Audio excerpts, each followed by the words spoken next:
Assalamualaikum warahmatullahi wabarakatuh. Alhamdulillahirrabbilalamin.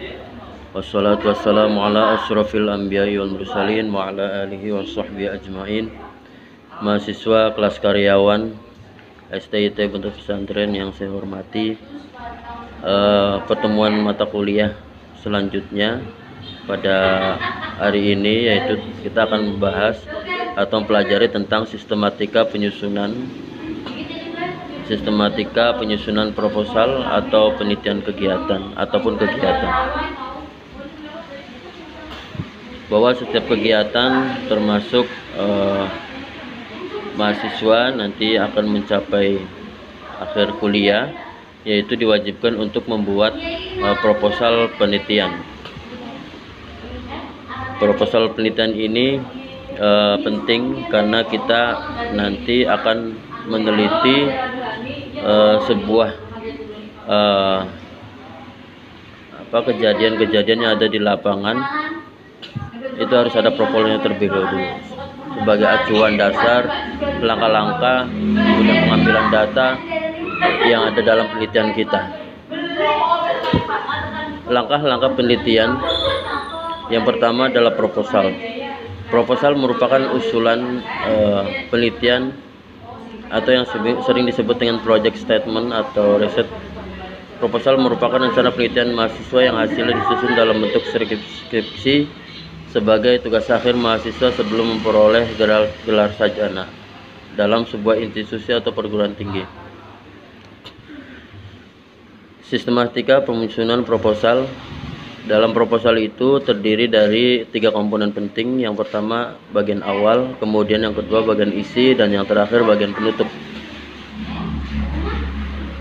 Bagian awal itu terdiri dari yang pertama halaman, kemudian sampul, kemudian sampul halaman ya, kemudian judul, halaman pernyataan orisinilitas, kemudian halaman pengesahan, kata pengantar, ucapan terima kasih, halaman pernyataan persetujuan publikasi, kemudian abstrak, daftar isi, daftar tabel, daftar gambar, daftar rumus, dan daftar lampiran.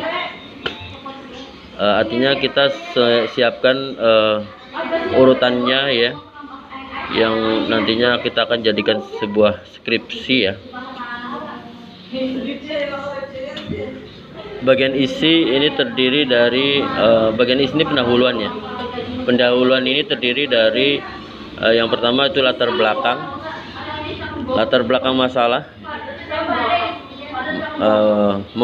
Latar belakang masalah ini memuat gambaran tema permasalahan lokasi penelitian yang akan dibahas dan berkaitan dengan penelitian yang akan dijalankan. Diuraikan dari permasalahan umum kemudian menuju ke khusus.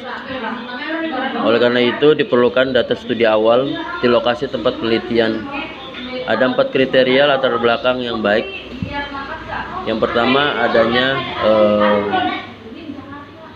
seriousness ya, of problem, artinya ada permasalahan-permasalahan yang harus dipecahkan yang membutuhkan keseriusan.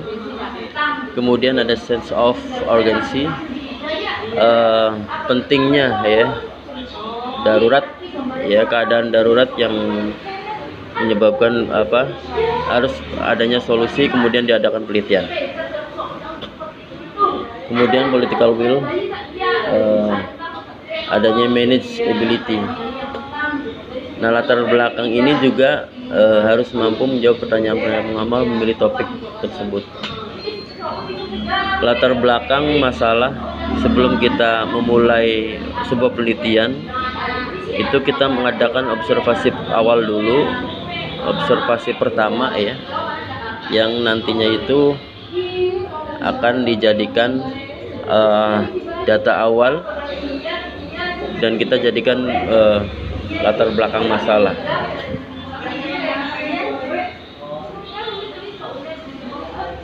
Kita mengadakan studi awal, membuat latar belakang sehingga nanti akan didapatkan masalah-masalahnya, kemudian menjadi rumusan masalah. Rumusan masalah ini terdiri dalam bentuk kalimat tanya yang tegas dan jelas. serta menggambarkan arah hubungan antar dua variabel atau lebih. Misal judul kita itu komponen variabel ya, yang nanti akan kita teliti satu variabel ataupun dua variabel, tapi dalam skripsi itu atau S1 itu minimal itu dua variabel. Contoh misalkan pengaruh sarana dan prasarana pendidikan dalam sekolah untuk meningkatkan prestasi belajar. Variabel pertama itu sarana, kemudian variabel keduanya itu prestasi. Nah, dua komponen ini yang nanti akan kita teliti. Nah, kemudian dicari latar belakangnya di instansi yang akan kita teliti, kemudian didapatlah data awal ya. Kemudian kita jadikan permasalahan, rumusan permasalahan. Bagaimanakah manajemen sarana prasarana di sekolah A?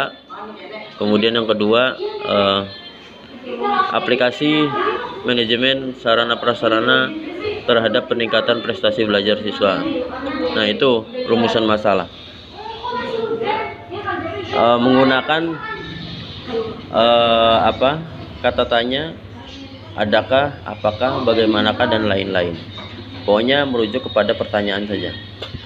Nah, setelah rumusan masalah, kemudian ada tujuan penelitian atau tujuan masalah. Ini ada dua ya, ada tujuan umum, ada tujuan khusus. Tujuan umum meliputi tujuan yang akan dicapai secara menyeluruh yang dapat menjawab tema atau judul penelitian. Kemudian yang kedua, ini tujuan khusus, meliputi jabatan atau jabaran ya, atau rincian dari tujuan umum secara operasional yang menggambarkan hasil dan pembahasan yang akan diperoleh dari penelitian ini. Kemudian selanjutnya dalam bagian awal itu ada manfaat penelitian. Ada manfaat praktis ya, bagi tempat penelitian, bagi institusi, dan bagi peneliti selanjutnya. Artinya penelitian ini tidak hanya penelitian belaka ya, harus ada manfaatnya, baik untuk sekolah yang kita teliti atau institusi yang kita teliti, kemudian untuk pemerintah, dan untuk peneliti selanjutnya, atau bagi kita sendiri ya. Kemudian ruang lingkup penelitian. Ruang lingkup penelitian ini merujuk kepada waktu, tempat, dan materi ya. Kemudian bab 2 ini tinjauan pustaka ya, atau kajian teori. Setelah kita menemukan sebuah masalah, kemudian membuat judulnya dan buat latar belakangnya serta rumusannya dan tujuan dan manfaatnya, baru kita cari teori-teori yang berkaitan dengan permasalahan yang akan kita cari, atau penelitian yang akan kita buat, atau skripsi yang kita buat, atau proposal yang kita buat. Tentunya ketika kita judulnya itu tentang sarana prasarana dan prestasi belajar, tentunya teorinya juga yang harus kita cari adalah tentang sarana prasarana dan tentang prestasi belajar.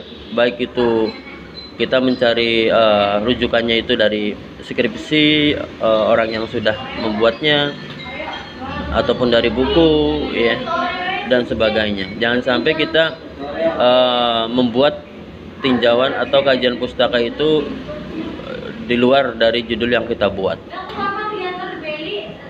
Tinjauan pustaka ini terdiri dari pertama yaitu landasan teori ya.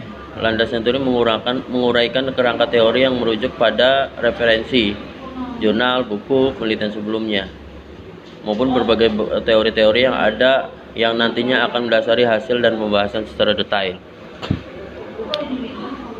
Nah, kajian pustaka ini atau landasan teori ini nanti akan digabungkan di dalam pembahasan dengan hasil penelitian yang kita dapatkan di lapangan.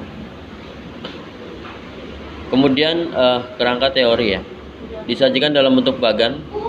Di bab 2 juga ada kerangka teori, jadi bentuk bagan atau skema yang menggambarkan keterkaitan antara variabel langsung dan tidak langsung dengan variabel yang tidak yang akan diteliti.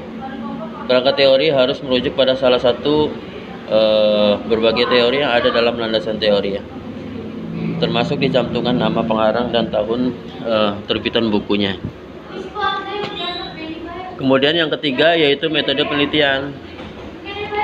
bagian bab yang ketiga ini yaitu metode penelitian. Metode penelitian ini berisi kerangka konseptual, ya, kemudian hipotesis, definisi operasional. Definisi operasional ini menjelaskan bagaimana suatu variabel akan diukur serta alat ukur yang akan digunakan. Kemudian rancangan penelitian. Rancangan penelitian ini yang terdiri dari jenis penelitian dan instrumen penelitian. Jenis penelitian ini pendekatan waktu pengumpulan data, kemudian berisi populasi dan sampel penelitian.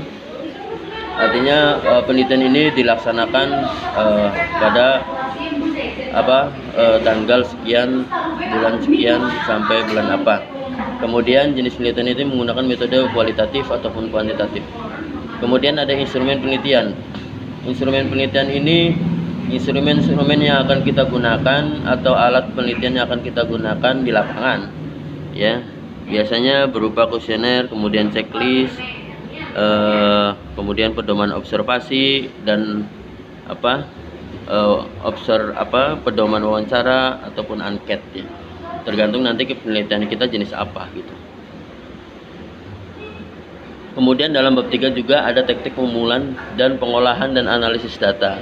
Kita menggunakan teknik pengumpulan datanya seperti apa, kemudian setelah datanya didapatkan, itu kita olah, kemudian kita analisis data sehingga nanti akan didapatkan data yang benar-benar sempurna. Artinya ketika pengumpulan data itu kan nanti ada berupa data primer dan data sekunder, ya. Tergantung nanti cara pengumpulannya saja. Baik dari berupa observasi, kemudian data wawancara, ya, angket dan sebagainya. Kemudian ada etika penelitian, ya. Informed consent, artinya konsisten dalam penggalian informasi. Kemudian confidentiality, ya, penelitian yang menggali secara detail, ya, artinya harus sampai selesai. Kemudian accountability,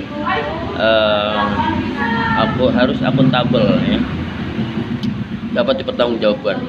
Kemudian di situ ada jadwal penelitian. Dan bagian akhir ini dalam proposal itu daftar pustaka, ya.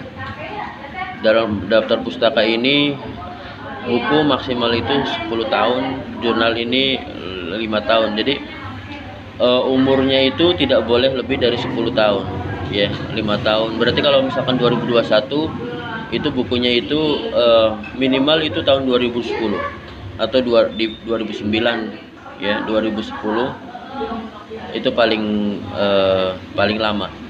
Kemudian untuk jurnalnya itu 5 tahun. Berarti penerbitan jurnal itu tidak boleh kurang dari tahun 2015.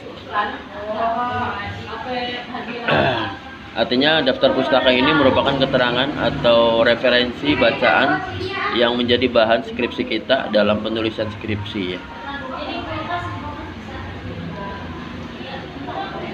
Mungkin itu saja yang bisa saya sampaikan tentang sistematika penyusunan proposal penelitian atau proposal kegiatan. Mungkin itu saja. Terima kasih. Wallahu a'lam bishawab. Assalamualaikum warahmatullahi wabarakatuh.